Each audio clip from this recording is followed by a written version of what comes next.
तो आज हम बात करने वाले हैं स्टार्टअप्स में ऑपरेशंस की, मतलब काम करने के सही तरीके की, और खास तौर पर कीथ रबॉयस के नजरिए से। हाँ हाँ, हमने उनके कुछ लेख देखे हैं, जैसे स्टार्टअप हत्यारा, निर्दयी निष्पादन, और उनका एक लेक्चर है हाउ टू ऑपरेट। काफी दिलचस्प बातें हैं। बिल्कुल। और हमारा मकसद ये समझना है कि रबॉयस क्यों इतना जोर देते हैं कि भाई सिर्फ अच्छा आइडिया होना काफी नहीं है। वो जिसे कहते हैं निर्दयी निष्पादन या रूथलेस एग्जीक्यूशन, वही असल में सफलता की कुंजी है। हम्म। तो चलिए शुरू करते हैं। रबॉयस का तर्क है, जैसा मैंने समझा, कि ज्यादातर फाउंडर आइडिया से प्यार करते हैं, पर असली गेम तो ऑपरेशन का है ना? आइडिया तो ठीक है, पर काम करना वही सब कुछ है। सही कहा। और यहाँ एक मजेदार बात यह है कि रिबॉयस स्टार्टअप्स की तुलना करते हैं एलीट स्पोर्ट्स टीमों से। अच्छा, स्पोर्ट्स टीम से? हाँ, वो कहते हैं कि देखो, हर कोई सक्सेसफुल होने के लिए नहीं बना होता, और शायद होना भी नहीं चाहिए। एक स्टार्टअप में आपको पहले दिन से ही इंटेंसिटी चाहिए, क्लैरिटी चाहिए और accountability. Intensity, clarity, accountability. Okay. उनका एक कोट भी है कि ज्यादातर लोग तेज नहीं होते, ज्यादातर लोग पैदाइशी ऑपरेटर नहीं होते, पर स्टार्टअप्स को दोनों चाहिए। इसीलिए वो सिर्फ अच्छा माहौल बनाने पर नहीं, बल्कि ठोस सिस्टम बनाने पर जोर देते हैं। ये सिस्टम वाली बात मुझे इंटरेस्टिंग लगी। तो क्या ये रबॉयस का ऑपरेटिंग सिस्टम, मतलब इसके क्या हिस्से हैं? हाँ, तो उन्होंने इसे करीब 5 हिस्सों में बांटा है। पहला और शायद सबसे अहम है अटूट प्राथमिकता, मतलब रिलेंटलेस प्रायोरिटाइजेशन। अटूट प्राथमिकता। उनका मानना है कि एक फाउंडर का 99% काम है ना कहना।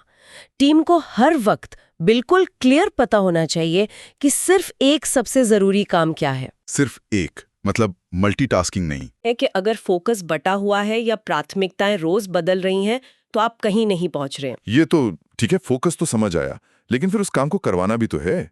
तो अगला कदम क्या है? हाँ बिल्कुल। दूसरा पॉइंट है प्रतिनिधि मंडल और जवाबदेही, मतलब डेलीगेशन एंड अकाउंटेबिलिटी। काम किसी एक को सौंपो सीधा, और सफलता क्या होगी ये भी बिल्कुल साफ बताओ। कोई ग्रे एरिया नहीं। कोई नहीं। जैसा वो कहते हैं, अगर हर कोई किसी चीज का मालिक है तो असल में कोई भी उसका मालिक नहीं है। हर टास्क का एक ओनर होना ही चाहिए। ये बात तो पते की है। अच्छा, और मीटिंग्स, ये तो स्टार्टअप्स में अक्सर एक बड़ा सरदर्द होती हैं। हाँ। तो तीसरा पॉइंट यही है, मीटिंग अनुशासन। राबोइस मीटिंग्स को लेकर बहुत सख्त हैं। क्या कहते हैं वो कहते हैं मीटिंग का एक क्लियर उद्देश्य होना चाहिए, एक स्ट्रक्चर हो और एक नतीजा निकले। बस 3 कारण है मीटिंग करने के। या तो कोई रुकावट हटानी है, या कोई फैसला लेना है, या फिर टीम के बीच कोऑर्डिनेशन बनाना है। और बाकी सब टाइम वेस्ट। बस बातें करने के लिए मीटिंग नहीं करनी। ओके, ये तो काफी डिसिप्लिन वाली बात हो गई। अच्छा, हायरिंग पर भी उनका कुछ अलग नजरिया है शायद, वो स्नाइपर वाली बात। हाँ बिल्कुल। चौथा पॉइंट है सही तरीके से हायर करना। Higher right. राबोइस कहते हैं स्नाइपर बनो, मशीन गन नहीं। मतलब सोच समझकर, निशाना साधकर हायर करो। ऐसे लोगों को लाओ जो अपने काम में आपसे भी बेहतर हों। अंधाधुंध भर्ती मत करो। और उनका मानना है कि एक गलत हायरिंग, खासकर शुरू में, कंपनी को डुबा सकती है। ये रिस्की है, एक गलत इंसान और सब गड़बड़। ठीक है। और पांचवा पॉइंट क्या है उनके सिस्टम का? पांचवा है हमेशा एक्शन ओरिएंटेड रहो, बी एक्शन ओरिएंटेड। रैबोइस साफ कहते हैं कि स्टार्टअप्स अक्सर इसलिए फेल होते हैं क्योंकि वो सही टाइम पर फैसला नहीं ले पाते, सोचते रह जाते हैं। अनिर्णय। हाँ, अनिर्णय स्टार्टअप को मार देता है। रफ्तार जरूरी है। उनका एक बड़ा मशहूर कोट है, आप करने से, सोचने से ज्यादा सीखेंगे। तो एक्शन लो, कैलकुलेटेड रिस्क लो, और एक नेवी सील यूनिट की तरह काम करो। नेवी सील मतलब एकदम फोकस, निर्णायक और एलीट। एग्जैक्टली। तो ये पांचों चीजें, प्राथमिकता, डेलीगेशन, मीटिंग्स, हायरिंग और एक्शन, ये मिलकर सिर्फ काम करने का तरीका नहीं, बल्कि एक तरह का कल्चर भी बनाती होंगी। बिल्कुल सही पकड़ा। ये सब मिलकर एक प्रदर्शन आधारित संस्कृति बनाते हैं, कल्चर ऑफ परफॉर्मेंस। और रैबोइस यहाँ बहुत क्लियर है, कल्चर का मतलब ऑफिस में पिंग पोंग टेबल या फ्री स्नैक्स नहीं है। हाँ, ये तो बहुत कॉमन है आजकल। सही। उनके लिए कल्चर का मतलब है उत्कृष्टता का एक साझा मानक, मतलब सब लोग हाई स्टैंडर्ड पे काम करें।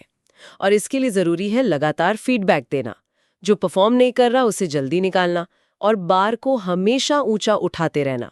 उनका वो कोट याद आ गया, आपका स्टार्टअप वही बन जाएगा जो व्यवहार आप सहन करते हैं। परफेक्ट, यही बात है। और इन सब के पीछे उनका जो मूल विश्वास है वो ये है कि स्टार्टअप की रेस वो नहीं जीतते जो सबसे स्मार्ट है। तो कौन जीतता है? वो जीतते हैं जो दूसरों से बेहतर एग्जीक्यूट करते हैं, काम को अंजाम देते हैं।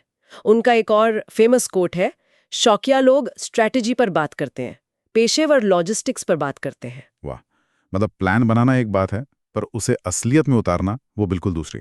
बिल्कुल, लॉजिस्टिक्स यानी काम कैसे होगा, कौन करेगा, कब तक होगा, ये सब। तो अगर हम इसे समेटें तो निचोड़ क्या निकलता है? मतलब ये कि एक टॉप क्लास ऑपरेटर बनना ही किसी कंपनी बनाने वाले का, फाउंडर का नंबर 1 काम है।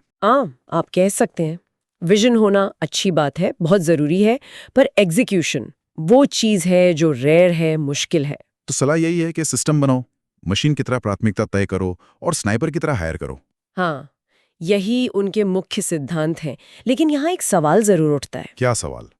ये जो निर्दयी एग्जीक्यूशन पर इतना जोर है, ये यकीनन स्पीड और फोकस तो लाता है, इसमें कोई शक नहीं, पर क्या ये हमेशा सस्टेनेबल है? मतलब इस लगातार हाई इंटेंसिटी का टीम के मनोबल पर, उनकी क्रिएटिविटी पर लंबे समय में क्या असर पड़ता है? ये सोचने वाली बात है। क्या हमेशा निर्दयी होना ही लॉन्ग टर्म सक्सेस का रास्ता है? हाँ, क्या इसमें थोड़ी नरमी की या अलग अप्रोच की गुंजाइश है? या फिर रैबोइज सही है कि स्टार्टअप की दुनिया में यही तरीका काम करता है?